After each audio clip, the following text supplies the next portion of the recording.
नमिता झा और स्वागत है आप सभी का न्यूज पथ पर। राह जिंदगी की हो या खबरों की, उसमें कई मोड़ होते हैं, कई रफ्तार होती है, कई पड़ाव होते हैं। जिंदगी से जुड़ी खबरों के साथ आपको लिए चलेंगे न्यूज पथ पर, लेकिन उससे पहले आपको बता दें कि हॉर्न ओके प्लीज में बात होगी वजन कम करने का शॉर्टकट तरीका कैसे बन सकता है आपकी जान का दुश्मन। तो सियासी ढाबे में बताएंगे उत्तर प्रदेश में अमरमणि त्रिपाठी की रिहाई पर उठे सवाल। तो सोशल अड्डा में करेंगे इसरो के वैज्ञानिकों के समर्पण पर मंथन और प्रगति मार्ग में दिखाएंगे पराली से कमाई वाली खुशहाली। और आइए शुरू करते हैं न्यूज पथ पर सफर। और सबसे पहले आपको दिखाते हैं ऐसी तस्वीरें जिनका जिक्र सरेराह है। ये तस्वीरें सुर्खियों में भी है और सोशल मीडिया पर भी है। इनसे आपका बाखबर होना बेहद जरूरी है क्योंकि चौराहे पर इन्हीं की चर्चा है।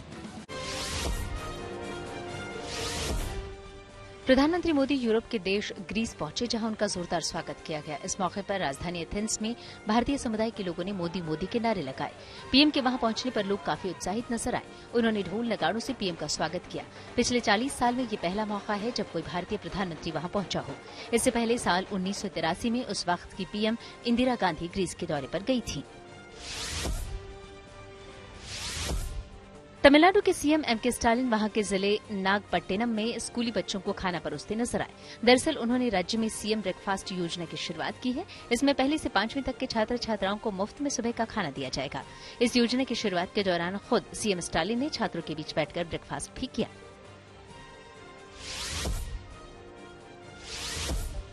गुजरात के नवसारी में एक साईं मंदिर में भजन संध्या का वीडियो सोशल मीडिया पर वायरल हो गया। इसमें सूरत के एक ट्रैफिक पुलिस अधिकारी के ऊपर भी नोटों की बारिश होती दिख रही है।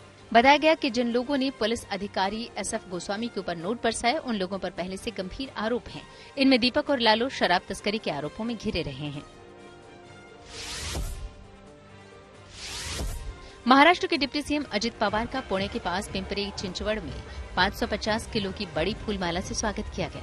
अजित पवार जब वहां गाड़ी से पहुंचे तो रास्ते में उनकी पार्टी के समर्थकों ने फूलों की बारिश कर दी। साथ ही 550 किलो की बड़ी फूलमाला भी पहनाई। बताया गया कि ये बड़ी फूलमाला सोलापुर से मंगवाई गई थी। पिंपरी चिंचवड़ शहर अजित पवार का गढ़ माना जाता है।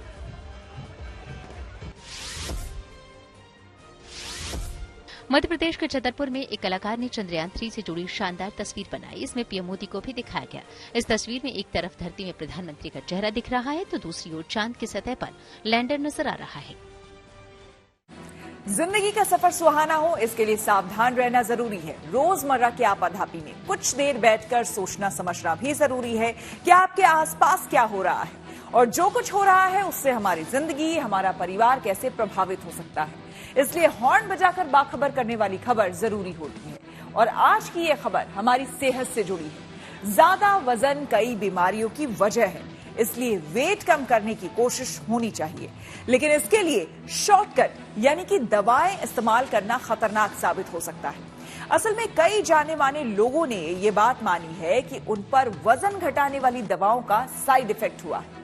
जानकार मानते हैं कि ऐसी दवाओं की वजह से सबसे ज्यादा खतरा स्टमक पैरालिसिस का है, जिसे लेकर सावधानी वाला हॉर्न बजाना जरूरी है। तो ऐसी कई दवाएं मार्केट में उपलब्ध हैं जो आपको ये दावा करेंगी कि अगर इन दवाओं को आप लेंगे तो आपको ना एक्सरसाइज की जरूरत है, ना आपको मेहनत करने की जरूरत है वजन घटाने के लिए। लेकिन ये दवाएं कम समय में आपका वजन तो घटा देंगी, लेकिन इसके साथ ही कई बीमारियां भी आपको दे देगी। इसी वजह से आपका सावधान रहना जरूरी है। स्टमक पैरालिसिस उनमें से एक ऐसी बीमारी है जो खाना पेट से छोटी आंत तक ले जाने में भोजन की गति को धीमी कर देता है।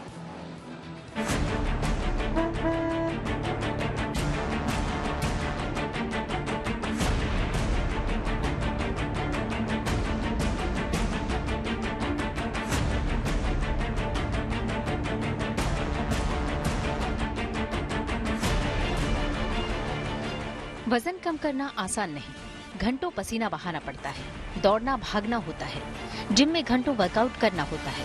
हालांकि सभी लोग फिट होने के लिए मेहनत वाला रास्ता नहीं अपनाते।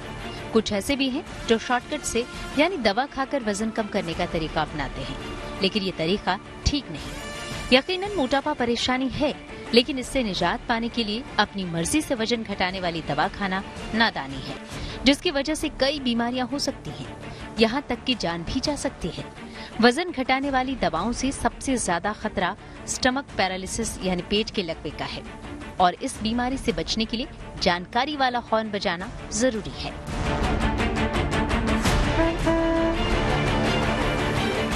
हम आपको ऐसी दवाओं के बारे में बताएंगे जिनका वजन कम करने के लिए दुनिया भर में धड़ल्ले से इस्तेमाल हो रहा है, लेकिन पहले आपका ये समझना जरूरी है कि इनकी वजह से होने वाला स्टमक पैरालिसिस क्या है।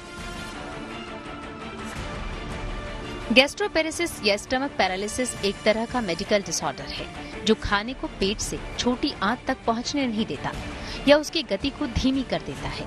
ऐसी स्थिति को डिलेड गैस्ट्रिक एम्पटिंग कहते हैं, यानी ऐसे में पेट खाली होने में सामान्य से अधिक समय लगता है, यानी पेट साफ नहीं होता और इंसान को भूख नहीं लगती। होने को ये समस्या किसी को भी हो सकती है, लेकिन जो लोग वजन कम करने के लिए दवाएं लेते हैं उनमें स्टमक पैरालिसिस का खतरा बढ़ जाता है। अब आपको इन दवाओं की खूबी और इनके साइड इफेक्ट्स के बारे में बताते हैं। ओंजेपिक, मोंजारो और बिगोवी दवाएं वजन घटाने के लिए इस्तेमाल की जाती हैं और इंजेक्शन या टैबलेट दोनों तरीकों से खाई जाती हैं। इनमें मुख्य रूप से सेमाग्लूटाइड और टिरजेपेटाइड होता है। ये दवाएं पेट खाली करने की प्रक्रिया को धीमा कर देती हैं। इनकी वजह से पेट बिल्कुल सुस्त पड़ जाता है और खाने से मिलने वाली कैलोरी की गति भी धीमी हो जाती है। इन दवाओं को खाने से भूख नहीं लगती, हमेशा पेट भरे रहने का एहसास होता है, इसलिए वजन तेजी से घटने लगता है। लेकिन वजन घटाने के साथ ये दवाएं दूसरा असर भी दिखाती हैं। आमतौर पर डायरिया, उल्टी आना, पेट दर्द और कब्ज की शिकायत होती है। लेकिन चिंता इस बात की है कि ऐसी दवाओं से पैनक्रियाज में गड़बड़ी, किडनी से जुड़ी बीमारियां और गॉल ब्लैडर की परेशानी हो सकती है। लेकिन सबसे बड़ा खतरा स्टमक पैरालिसिस का होता है, जिसकी आज दुनिया भर में चर्चा हो रही है। कई सेलिब्रिटीज ने इन दवाओं को लेने और उनके साइड इफेक्ट के बारे में बताया है। ब्रिटेन के पूर्व पीएम बोरिस जॉनसन ने सार्वजनिक तौर पर बताया कि सेमाग्लूटाइड लेने से उनका वजन 3 किलो तक कम हुआ, लेकिन साइड इफेक्ट देखने के बाद उन्होंने दवा बंद कर दी। समस्या ये है कि ये दवाएं भारत में भी धड़ल्ले से इस्तेमाल की जा रही हैं और कई बार डॉक्टर की सलाह के बिना खाई जा रही हैं। लेकिन समझने वाली बात यह है कि ऐसी दवाओं के असर से लोग कम खाना खाते हैं और इसकी वजह से शरीर को जरूरी पोषण नहीं मिल पाता। Protein, minerals, fat, vitamin, carbohydrate और यहाँ तक कि पानी की भी कमी हो जाती है। इसका असर शरीर पर पड़ता है और कई बार स्थिति इतनी गंभीर हो जाती है कि पेट की बाईपास सर्जरी करानी पड़ती है। इसलिए वजन घटाने वाली दवाओं से दूरी ही अच्छी है। जरूरी हो तो डॉक्टर से बात करने के बाद ही उनका इस्तेमाल करें। खुद भी सतर्क रहें और दूसरों को सावधान करने के लिए हॉर्न जरूर बजाएं।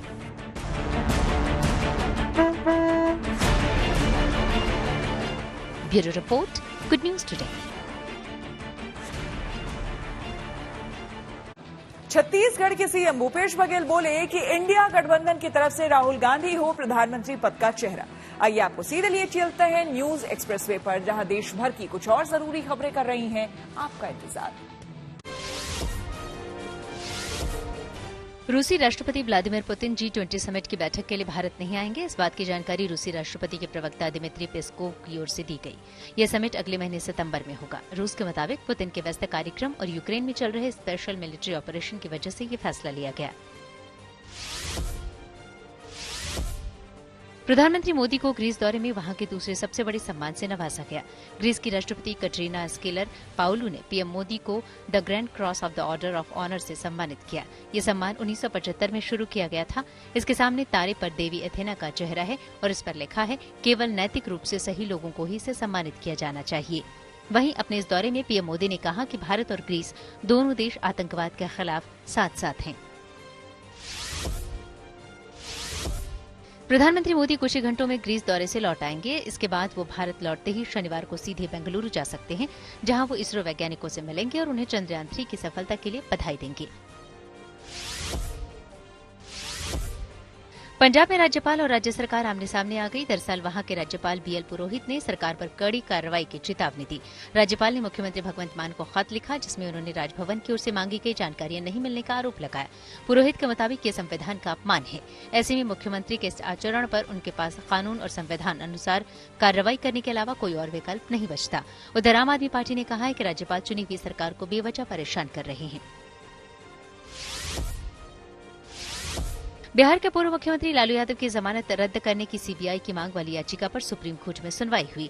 इस दौरान सीबीआई ने लालू को फिट बताया और कहा कि उन्हें मेडिकल आधार पर जमानत मिली थी, लेकिन वो बैडमिंटन खेल रहे थे। वहीं लालू की तरफ से कपिल सिब्बल पेश हुए और उन्होंने दलील दी कि लालू ने 42 महीनों की जेल की सजा काट ली है, उनका स्वास्थ्य ठीक नहीं है। उन्होंने हाल ही में किडनी ट्रांसप्लांट भी करवाया है। अब चारा घोटाला केस में जमानत से जुड़े इस मामले की अगली सुनवाई 17 अक्टूबर को होगी। कांग्रेस नेता राहुल गांधी कारगिल में वॉर मेमोरियल पहुंचे, जहां उन्होंने शहीदों को श्रद्धांजलि दी। राहुल ने इस जगह को जवानों की कर्मभूमि बताया और जांबाज जवानों को नमन किया। खबरों के एक्सप्रेसवे से आगे रुक करते हैं सियासी ढाबे का, जहां आज की सबसे दिलचस्प खबर मौजूद है। मधुमिता शुक्ला हत्याकांड में उम्र कैद की सजा काट रहे अमरमणि त्रिपाठी और उनकी पत्नी की समय से पहले रिहाई पर सियासी पारा हाई हो गया है। पूर्वांचल के इस बाहुबली नेता को जेल में उसके अच्छे चाल चलन के आधार पर रिहाई मिली है, लेकिन विरोधियों ने बीजेपी पर ठीक उसी तरह हमला किया जैसे बीजेपी ने बिहार में आनंद मोहन की रिहाई पर किया था।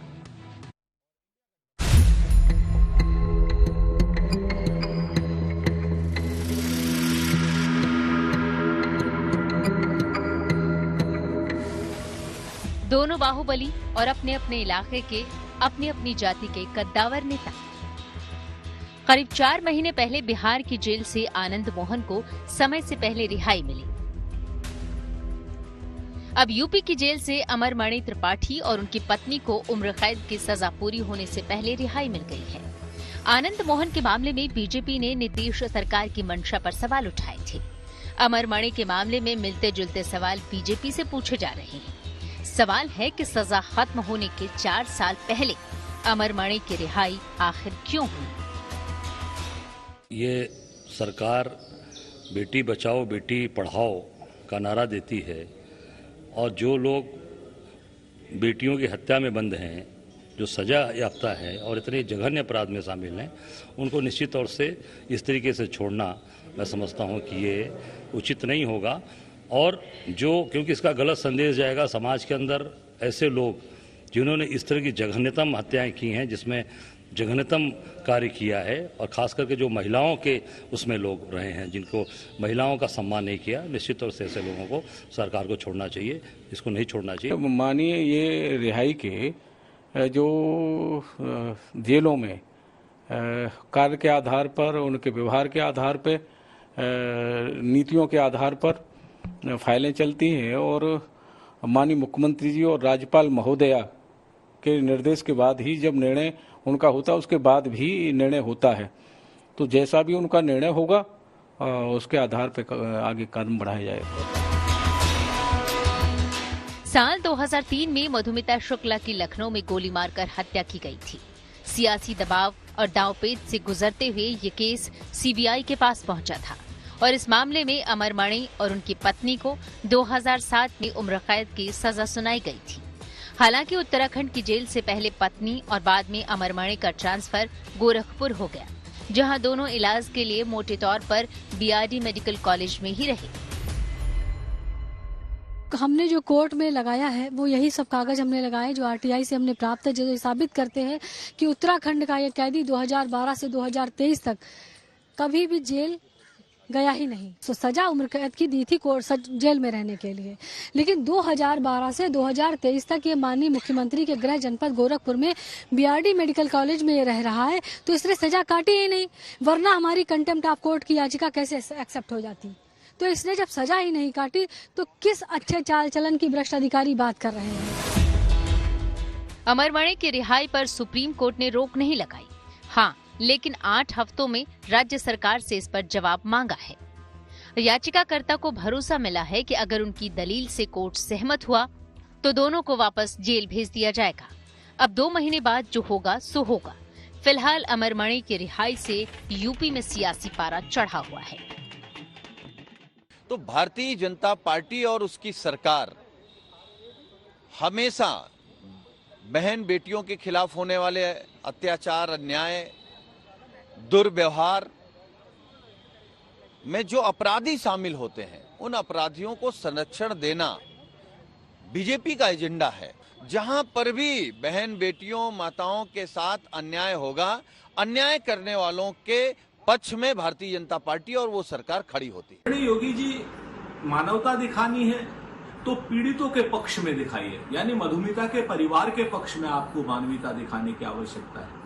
हत्या के अपराधियों के पक्ष में मानवीयता दिखाने की क्या आवश्यकता है? मधुमिता का परिवार न्याय की गुहार लगा रहा है और उन आरोपियों को आजन्म सजा मिली है और आप उनके आचरण के हिसाब से छोड़ने की बात कर रहे हैं।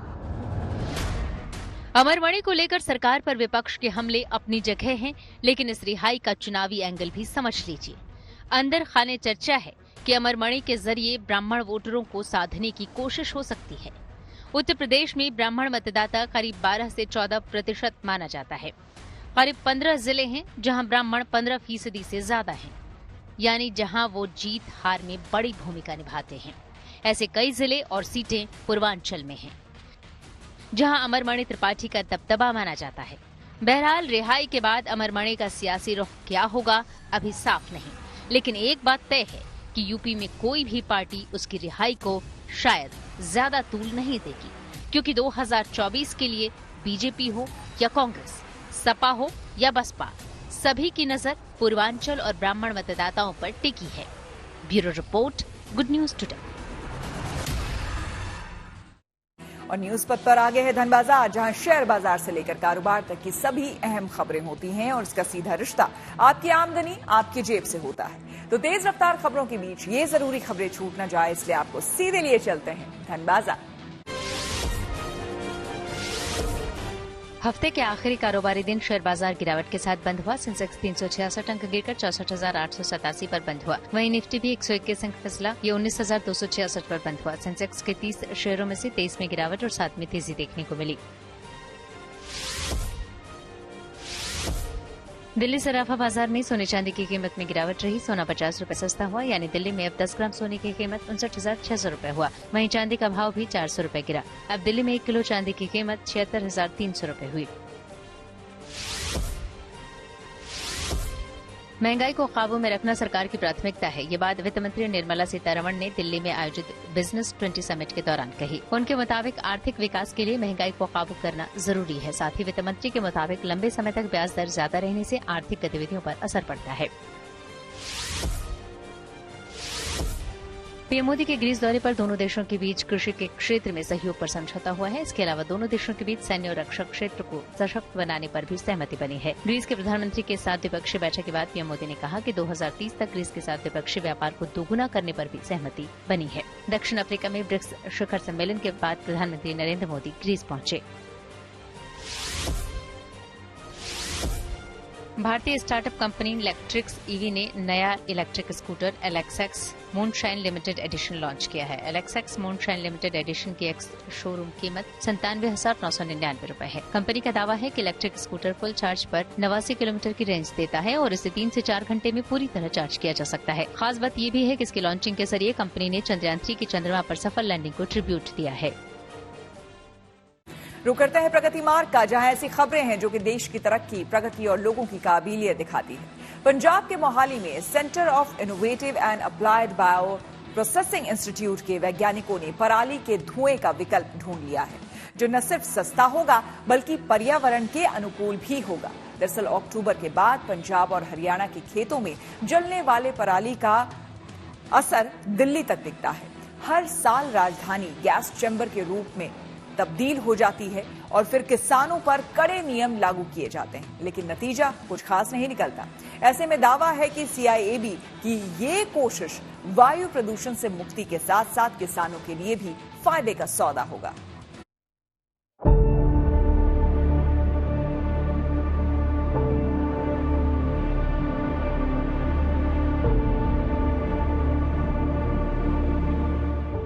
ये कोशिश है वायु प्रदूषण से मुक्ति दिलाने की, पराली के धुएं का ऐसा विकल्प ढूंढने की जिससे दिल्ली का दम भी न घुटे और किसानों की आय भी बढ़े। CIAB यानी centre of innovative and applied bio processing institute Mohali के वैज्ञानिकों ने ऐसा विकल्प खोज निकाला है और अब बस उसे बाजार तक पहुंचाने की तैयारी है। ये विकल्प है गेहूं और धान के अवशेषों यानी पराली से बनाए गए बायो फर्टिलाइजर और बायो पेस्टिसाइड। अच्छी बात यह है कि इसमें किसी तरह के केमिकल का इस्तेमाल नहीं किया गया है। ये सीधे पराली से केवल पानी और अल्कोहल मिलाकर बनाया जाता है, जिससे पर्यावरण को भी कोई नुकसान नहीं पहुंचता। ये राइस स्ट्रॉ से हमने पहले भूसा बनाया हुआ है, पाउडर फॉर्म में किया हुआ है। इससे हम निकाल लिए हैं बहुत ही एक नेचुरल मॉलिक्यूल लिग्निन। लिग्निन एक नेचुरल पॉलीफेनॉल होता है। इसमें एंटीऑक्सीडेंट प्रॉपर्टी, एंटीमाइक्रोबियल प्रॉपर्टी सब कुछ रहते हैं। इसी का जरिया लेके हमने बनाया है बायो फर्टिलाइजर। इसमें कुछ नैनो कंपोजिट डाल के सिंपल प्रोसीजर से एकदम बहुत ही कॉस्ट इफेक्टिव तरीके से ग्रीन मेथड से हमने बायो फर्टिलाइजर बनाया हुआ है। फिर आगे जाके इसी लिग्निन के साथ हम मिलाए हैं नीम के एक्सट्रैक्ट, उससे हम बनाए हैं बायो पेस्टिसाइड। इसको बनाने की लागत भी बहुत कम है और ये पूरी तरह से ऑर्गेनिक और प्राकृतिक है, जो फसलों को किसी तरह का नुकसान भी नहीं पहुंचाते। इस सॉल्यूशन को बनाने वाली डॉक्टर जायिता भौमिक के मुताबिक इसका ट्रायल किया जा चुका है और इसके बेहतर परिणाम मिले हैं। अब कोशिश यही है कि किसानों को इसका सीधा लाभ मिल सके। आविष्कार बहुत ही इंपॉर्टेंट है बिकॉज इससे हम राइस स्ट्रॉ से एक प्रोडक्ट होता है इसको बोलते हैं लिग्निन। लिग्निन को निकाल के हम उसको यूज करने वाले हैं as a insecticide, bio insecticide and bio fertiliser. तो इससे एक तरह से हमारी जो पराली की समस्या है उसका निदान तो होगा ही, साथ में हमारे जो किसान हैं उनकी आय का भी स्रोत बढ़ेगा, उनकी और आय बढ़ेगी और जो यूजफुल प्रोडक्ट हैं वो निकल कर आएंगे। इसके लिए कोशिशें भी तेज हो गई हैं। कई कंपनियों को इसके उत्पादन के लिए लाइसेंस दिया जा चुका है ताकि जल्दी से जल्दी इसे बाजार में उतारा जा सके। तमाम तरह की जो पराली है और जो स्टबल है उसको बायो फर्टिलाइजर में कन्वर्ट किया जाएगा और उससे ना सिर्फ किसानों को फायदा होगा बल्कि उसके साथ साथ वातावरण यानी एनवायरनमेंट भी सुरक्षित रहेगा। फिलहाल इसका जो ट्रायल है वो अंतिम चरण में है और बहुत ही जल्द है ये बायो फर्टिलाइजर है वो अब मार्केट में आना शुरू हो जाएगा। वीडियो जर्नलिस्ट गिरीश के साथ ललित शर्मा, मोहाली। न्यूज पथ पर अब सोशल अड्डा का रुख करते हैं और आज के मुद्दे पर लोगों की राय जानते हैं। सोशल अड्डा में आज का मुद्दा इसरो वैज्ञानिकों की सादगी भरी प्रेरणा से जुड़ा हुआ है। इसरो वैज्ञानिक अपनी मेहनत और लगन से अंतरिक्ष में कामयाबी की कई इबारत लिख चुके हैं। इसकी ताजा मिसाल चंद्रयान 3 मिशन की कामयाबी है। दुनिया की चकाचौंध से दूर रहकर भी ये वैज्ञानिक लगातार देश का नाम रोशन कर रहे हैं और हर भारतवासी के दिल में अपने लिए खास जगह बनाए हुए हैं।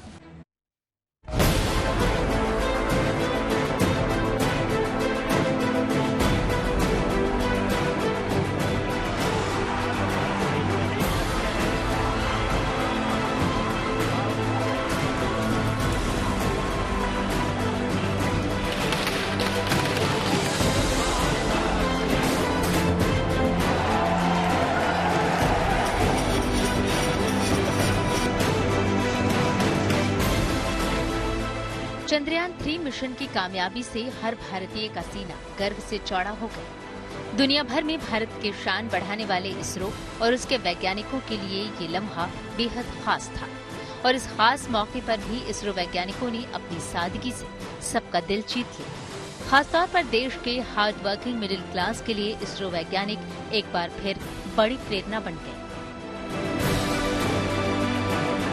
23 अगस्त को ये पता होते हुए भी कि वो इतिहास रचने जा रहे हैं, हॉल में मौजूद सभी वैज्ञानिक डिजाइनर कपड़ों के बजाय हल्के रंगों वाले सादा कपड़ों में नजर आए। वहीं एक कतार में साड़ी पहने बैठी महिला वैज्ञानिकों की तस्वीर भी सोशल मीडिया पर वायरल हो गई। लोगों ने इस तस्वीर से प्रेरणा लेने की बात कही।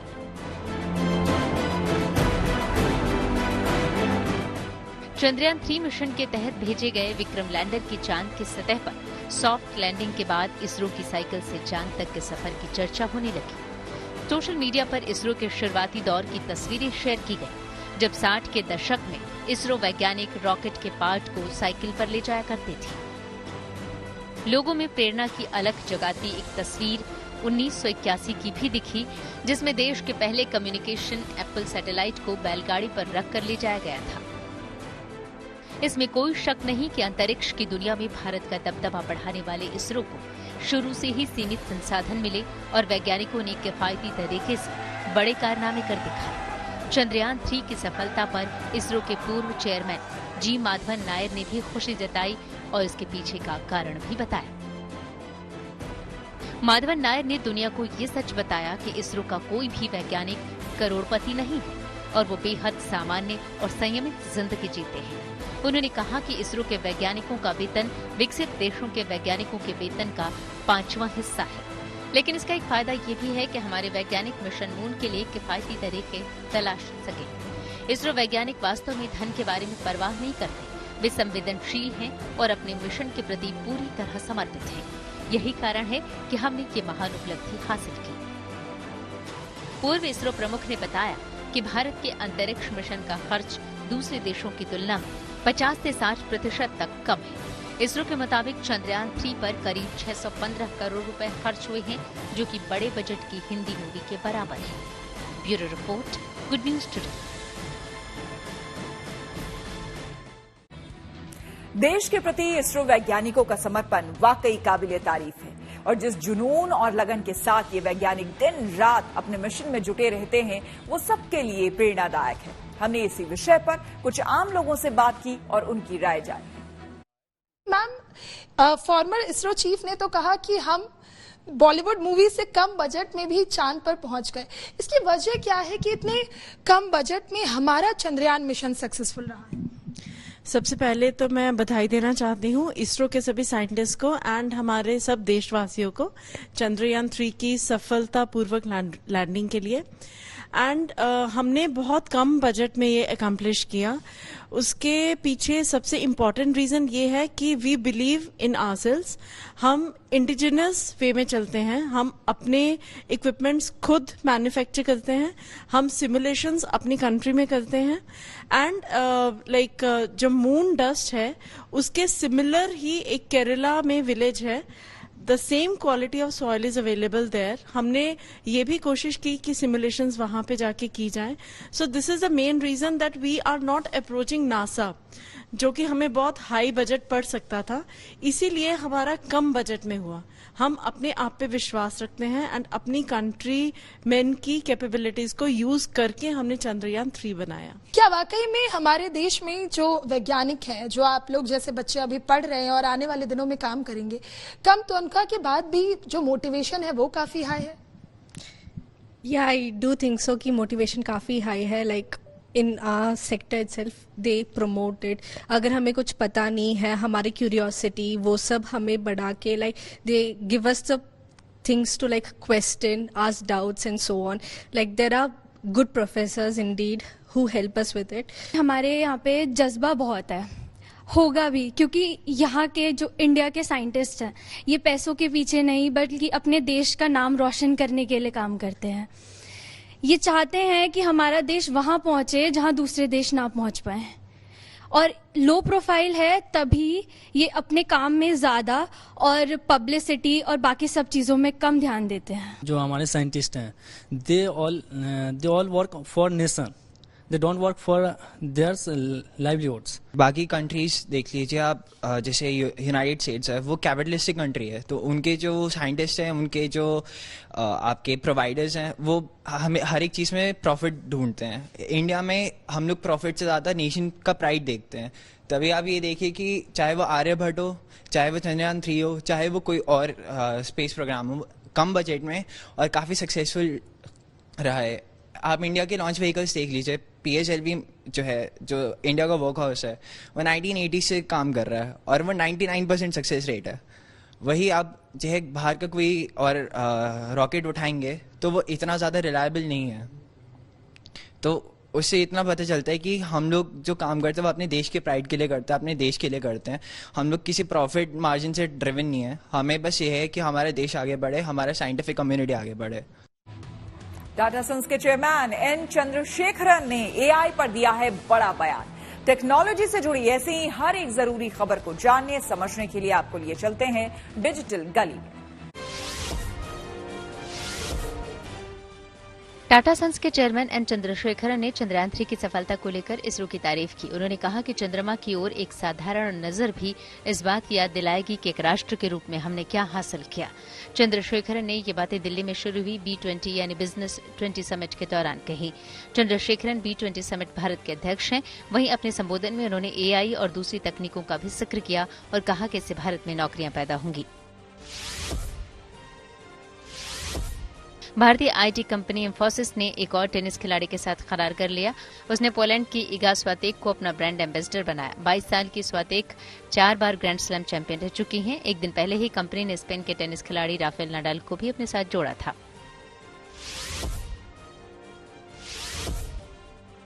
अमेरिकी कंपनी माइक्रोसॉफ्ट के ऑपरेटिंग सिस्टम विंडोज 95 को गुरुवार को 28 साल हो गए। इस मौके पर माइक्रोसॉफ्ट के संस्थापक बिल गेट्स ने उस दिन को याद किया जब इसे लॉन्च किया गया था। उन्होंने अपनी पोस्ट में लिखा, हैप्पी बर्थडे विंडोज, कुछ यादें हमेशा तुम्हारे साथ रहती हैं। विंडोज 95 को 24 अगस्त 1995 को लॉन्च किया गया था। इमरान खान को नहीं मिली है राहत। आइए सीधे लिए चलते हैं न्यूज एक्सप्रेसवे पर, जहां विदेश से जुड़ी कुछ और जरूरी खबरें कर रही हैं आपका इंतजार। अमेरिकी राष्ट्रपति चुनाव के लिए रिपब्लिकन पार्टी के उम्मीदवारों के बीच बहस हुई। इसमें भारतीय मूल के अमेरिकी विवेक रामास्वामी सबसे आगे दिखाई दिए। दरअसल उन्होंने बहस के दौरान सबसे ज्यादा तीखे प्रहार किए और जमकर तालियां भी बटोरी। इस बहस में राष्ट्रपति पद के 8 उम्मीदवारों ने हिस्सा लिया। हालांकि पूर्व राष्ट्रपति डोनाल्ड ट्रंप इस बहस में शामिल नहीं हुए। इस बहस के दौरान विवेक ने कहा कि वो मंच पर इकलौते उम्मीदवार हैं जिन्हें पैसे देकर नहीं लाया गया है। रिपब्लिकन पार्टी की ओर से भारतीय मूल के 2 उम्मीदवार रेस में हैं। इनमें विवेक के अलावा निक्की हेली भी शामिल हैं। हाल में हुए एक सर्वे में ट्रंप के बाद विवेक दूसरे नंबर पर बने हुए हैं। अमेरिका के पूर्व राष्ट्रपति डोनाल्ड ट्रंप को सरेंडर के बाद गिरफ्तार कर लिया गया। हालांकि फिर उन्हें जमानत पर रिहाई भी मिल गई। उन पर साल 2020 के राष्ट्रपति चुनावों के नतीजों को पलटने की साजिश समेत कई आरोप हैं। इससे पहले ट्रंप ने अटलांटा जेल में 20 मिनट बिताए। इस दौरान उनकी मग शॉट यानी कैदी के तौर पर तस्वीर ली गई। वहां ये पहली बार है कि किसी राष्ट्रपति या पूर्व राष्ट्रपति का मग शॉट लिया गया हो। वैसे ट्रंप ने इस मामले में खुद को बेकसूर कहा और आरोपों को राजनीति से प्रेरित बताया। पाकिस्तान के पूर्व प्रधानमंत्री इमरान खान को इस्लामाबाद हाईकोर्ट से राहत नहीं मिली और उनकी अर्जी पर सुनवाई 28 अगस्त यानी सोमवार तक टल गई। दरअसल सुनवाई में चुनाव आयोग के वकील कोर्ट में बहस के लिए हाजिर नहीं हुए। दावा किया गया कि वो तबीयत खराब नहीं होने की वजह से अदालत में नहीं आए। इससे पहले इमरान खान ने निचली अदालत से तोशखाना केस में मिली सजा के खिलाफ हाईकोर्ट में याचिका दाखिल की थी। रूस की राजधानी मॉस्को के वनुकोवो और दोमोदेदोवो एयरपोर्ट पर विमानों की उड़ान रोकनी पड़ गई। दरअसल वहां के तुला और कलुका इलाके के लोगों ने रात में हुए धमाकों का वीडियो सोशल मीडिया पर शेयर किया। इसके बाद वहां विमानों की उड़ान रोकनी पड़ गई। फ्रांस का मशहूर एफिल टावर यूक्रेनी झंडे के रंगों वाली रोशनी से जगमगाया नजर आया। दरअसल यूक्रेन के स्वतंत्रता दिवस पर वहां ये सजावट की गई। यूक्रेन सोवियत संघ से 24 अगस्त 1991 को आजाद हुआ था। नीरज चोपड़ा का डबल धमाका। खेल जगत से जुड़ी कुछ और खबरों को जानने के लिए चलते हैं सीधे खेल चक्कर। खबर है कि विराट कोहली के एक इंस्टा स्टोरी पर बीसीसीआई नाराज हो गई। ऐसे में उसने सभी खिलाड़ियों को चेतावनी दी थी। दरअसल कोहली ने इंस्टाग्राम पर एक स्टोरी शेयर की थी जिसमें उन्होंने बताया था कि 17.2 के स्कोर के साथ योयो टेस्ट क्लियर हो गया। कहा जा रहा है कि इसी के बाद बीसीसीआई ने साफ किया कि कोई भी खिलाड़ी योयो टेस्ट के स्कोर को सोशल मीडिया पर शेयर नहीं करेगा। बीसीसीआई का मानना है कि खिलाड़ी रनिंग, ट्रेनिंग, इन सभी चीजों के वीडियो शेयर कर सकते हैं, लेकिन स्कोर को सबके सामने नहीं रख सकते। बोर्ड ने इसे करार के नियम का उल्लंघन बताया। योयो टेस्ट के जरिए खिलाड़ियों की फिटनेस को मापा जाता है। एथलेटिक्स वर्ल्ड चैंपियनशिप में नीरज चोपड़ा ने अपनी पहली ही जेवलिन थ्रो से डबल धमाका किया। उन्होंने प्रतियोगिता के फाइनल में जगह बना ली, साथ ही पेरिस ओलंपिक का भी टिकट हासिल कर लिया। नीरज ने 88.77 मीटर की दूरी तक जेवलिन फेंका। नीरज के अलावा फाइनल के लिए 2 और भारतीय खिलाड़ियों डीपी मनु और किशोर जैना ने भी क्वालिफाई कर लिया। ये पहला मौका है जब इस टूर्नामेंट के फाइनल में एक साथ 3 भारतीय खिलाड़ियों ने एंट्री की। खबर है कि श्रीलंकाई क्रिकेट टीम के 2 खिलाड़ियों की कोरोना रिपोर्ट पॉजिटिव आई। इनमें श्रीलंका के अविष्का फर्नांडो और विकेट कीपर कुसला परेरा शामिल हैं। ऐसे में उनका एशिया कप में खेलने का सस्पेंस बन गया। एशिया कप की शुरुआत अगले बुधवार से होगी। एशियन गेम्स में रिकॉर्ड 634 भारतीय खिलाड़ी हिस्सा लेंगे। खेल मंत्रालय ने इन नामों को मंजूरी दे दी। ये खिलाड़ी वहां 38 गेम्स में हिस्सा लेंगे। इनमें महिला और पुरुष दोनों टीमों के 15-15 खिलाड़ी भी शामिल हैं। शूटिंग वर्ल्ड चैंपियनशिप में भारत को 4 और पदक मिले। गोल्ड महिला 50 मीटर पिस्टल टीम इवेंट में, जबकि ब्रॉन्ज 3 इवेंट में शामिल हुए। इनमें 50 मीटर पिस्टल पुरुष और महिला इवेंट और पुरुष 50 मीटर पिस्टल टीम इवेंट शामिल हैं। पूर्व क्रिकेटर युवराज सिंह की पत्नी हेजल ने बेटी को जन्म दिया। इसकी जानकारी खुद युवी ने सोशल मीडिया पोस्ट के जरिए दी। उन्होंने अपनी बेटी का नाम औरा रखा है। तो इसी के साथ न्यूज पथ में मेरे यानी श्वेता झा के साथ फिलहाल इतना ही। देश दुनिया की तमाम पॉजिटिव खबरों के लिए आप देखते रहिए गुड न्यूज टुडे।